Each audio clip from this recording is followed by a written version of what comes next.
back in the day. And to be fair, the ants are nice. Hardens are okay, but these are a shoe that I'm like, ugh. Like, and it's so funny. You can see here with everything. So everyone was like, oh yeah, Sophie doesn't deserve a PE. So Satu's PE is available every size. And I want to see when Satu's was announced. And for anyone being like, Satu deserves this, Sophie doesn't. A new Sophie Cunningham sneaker officially released today, although it wasn't available worldwide. Instead, the launch was limited to select regions, leaving many fans disappointed they couldn't buy a pair. Even with those restrictions, the release generated plenty of attention after appearing on Adidas Basketball's US website. The launch also sparked renewed discussion about Adidas Basketball, a brand many fans feel hasn't reached the popularity it enjoyed during the Derrick Rose era, despite more recent signature lines from Trae Young and James Harden. At the end of the day, it's a... Okay, this only came out. These only came out recently. These only came out today as well. They only came out today. Okay, so the Satu ones only came out today. So for everyone being like, oh, Satu doesn't deserve, or whatever, Sophie doesn't deserve it, Satu does. Who's been better this year, Sophie Cunningham or Satu Sabley? The answer's been, by a long shot, Sophie Cunningham. But the timing became even more interesting, because Satu Sabali's Player Edition sneaker also launched the same day with a full range of sizes. That immediately fueled debate online, with some arguing Sabali deserved a signature shoe more than Cunningham. Others pointed out that, statistically, Cunningham has had the stronger season, yet Sabali's release received broader availability, while Cunningham's appeared to have a much smaller production run. But Satu Sabali, other than weird sizes that they probably stocked 2 total pairs in, there is Satu's available in a full size run. A full size run for Satu Sabali's, which also came out today, and entirely sold out. They sold out in 1 hour. Like, less than 1 hour. You only get a lot of PE of 9 points your game gets your shoe. Sold out in an hour. Sold out in 30 minutes.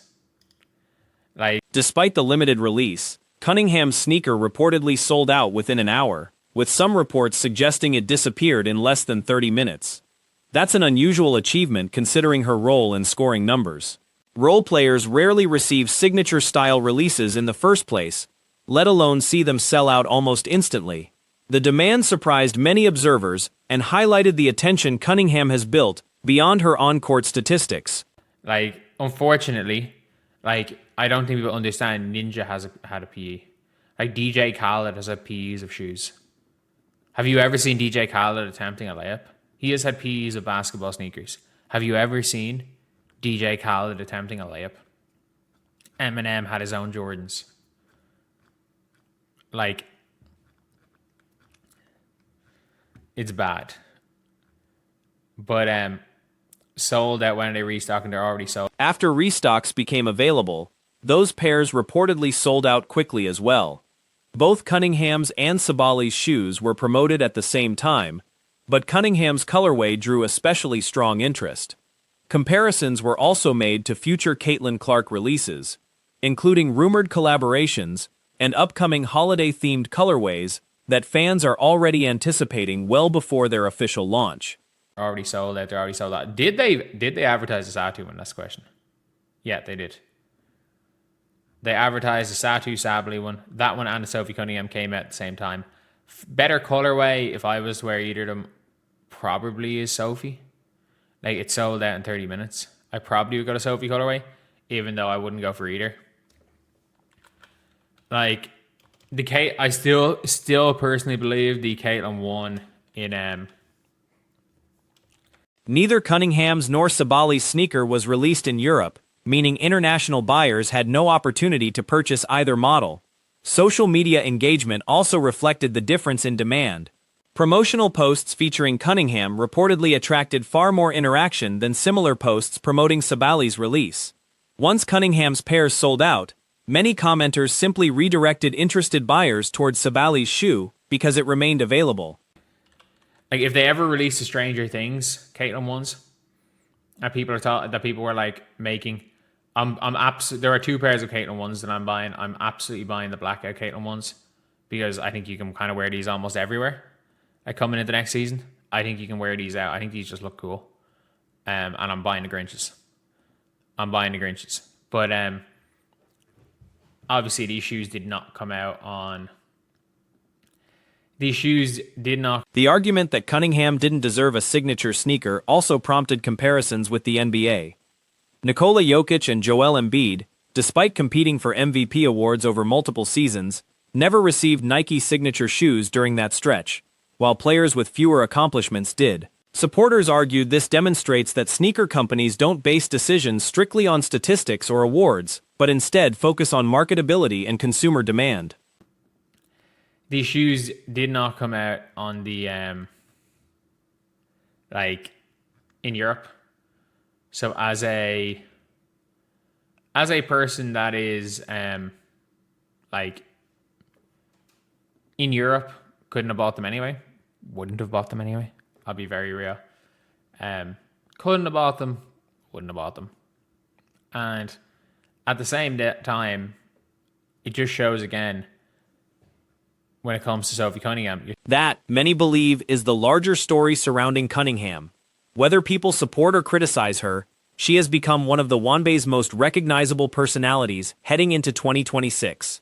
In today's sports and entertainment landscape, being widely discussed, even controversially, often carries more commercial value than simply being universally liked, especially when endorsement opportunities are involved.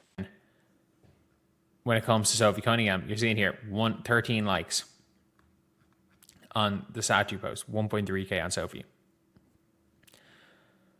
Reading the quotes, sold out already. You can't buy the Sophie Cunningham shoe, but you can buy the statue shoe. Watch I just try to calm you. Many Sophie shoes are sold out, so they take you to statue shoe, which isn't. That's not scamming. Statue shoe just isn't sold out. Sophie Cunningham shoes already sold out online, already sold out. WNBA salaries remain relatively modest compared with major men's professional leagues, making outside income increasingly important.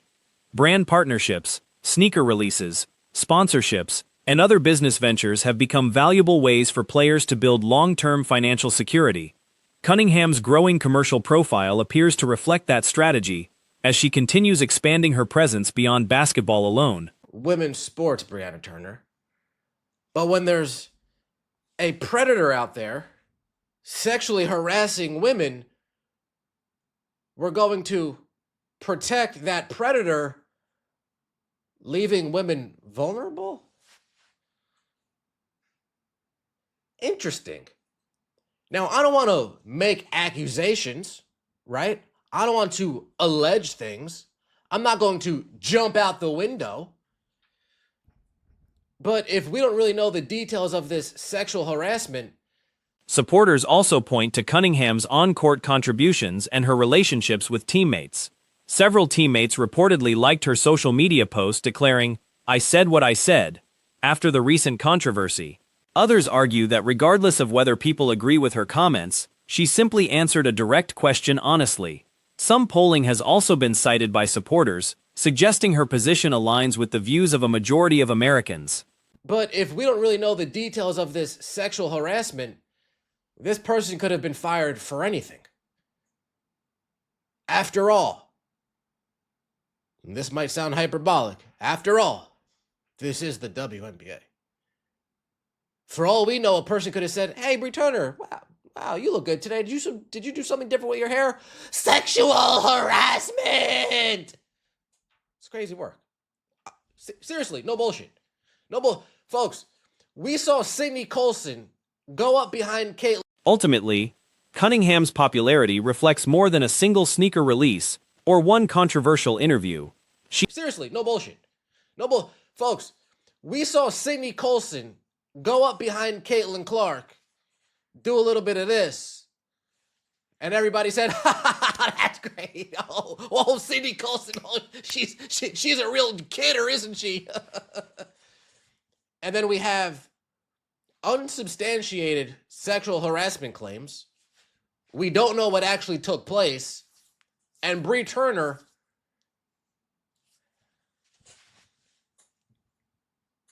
Let's get right into this, shall we? Like the video, hype the video. Meanwhile, another debate emerged involving WNBA veteran Brianna Turner. Turner commented online that a former Indiana Fever staff member was allegedly dismissed after a sexual harassment complaint and claimed players were reportedly discouraged from speaking publicly about the situation. Her remarks came while responding to an unrelated discussion involving Sophie Cunningham and women's sports. Let's get right into this, shall we? Like the video, hype the video. Let me know your thoughts in the comments section below and subscribe to the channel. That would mean so much to me. Brianna Turner. Because exclusion is never the answer. Trans lives matter. Oh, Cheryl Reeve. Beautifully said, Cheryl.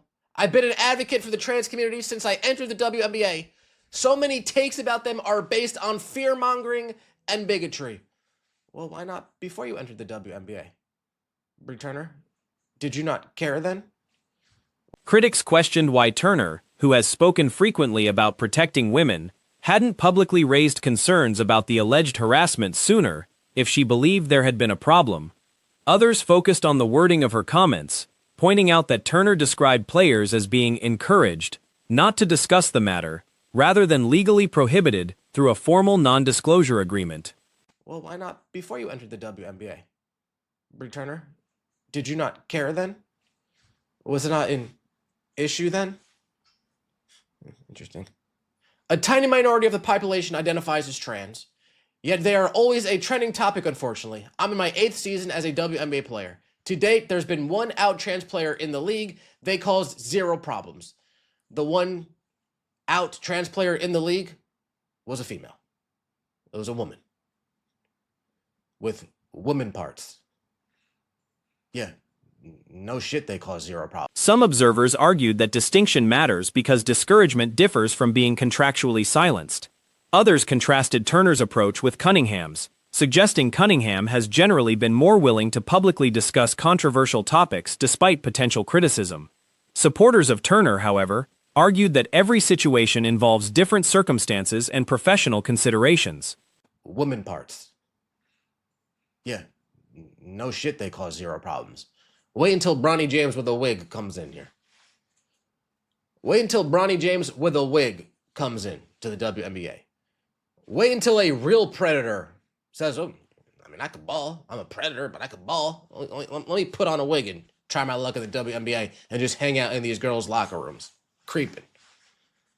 Ooh, I could escalate fast, huh, Brie Turner? An issue that has caused problems, though. Last year on my WNBA team, a male... Details surrounding the alleged harassment have not been made public, making it difficult for outside observers to fully evaluate what happened. Some argued the organization should still be held accountable if employees or players felt pressured not to speak. Others countered that dismissing the individual involved suggests the organization did take disciplinary action, even if communication afterward remained limited. An issue that has caused problems, though. Last year on my WNBA team, a male staff member was fired for sexual harassment, but we were encouraged to keep quiet about it. That is an issue. Sexism, misogyny, homophobia, and racism are all issues. Let's stop here. So there is a member of the Indiana Fever staff, that's what you're claiming, fired for sexual harassment, yet you care so deeply about protecting women. The discussion also revisited Turner's long-standing advocacy for transgender inclusion in sports. Turner has frequently spoken about the issue, explaining that her views developed through personal experiences, academic coursework, and years spent in the WNBA. She has stated that the league has had very few openly transgender players during her career, and said those experiences created no problems from her perspective. That you refuse to speak about it? And I'm going to pick apart your choice of words here. Encouraged to keep quiet about it. I don't see anything about being forced to sign an NDA, even though NDAs get broken all the time. I don't see anything about you being forced to sign an NDA. I see encouraged, not required. I see encouraged, not my job would be threatened if I did. But you see, here we go, Brianna Turner, right? This is Reaction to Turner's comments has remained divided. Some believe her views reflect those of many players and longtime WNBA supporters, while others see Cunningham's position as more representative of the broader fan base. The exchange has become another example of the ongoing debates surrounding player activism, organizational transparency, and identity issues that continue shaping public conversation around the league.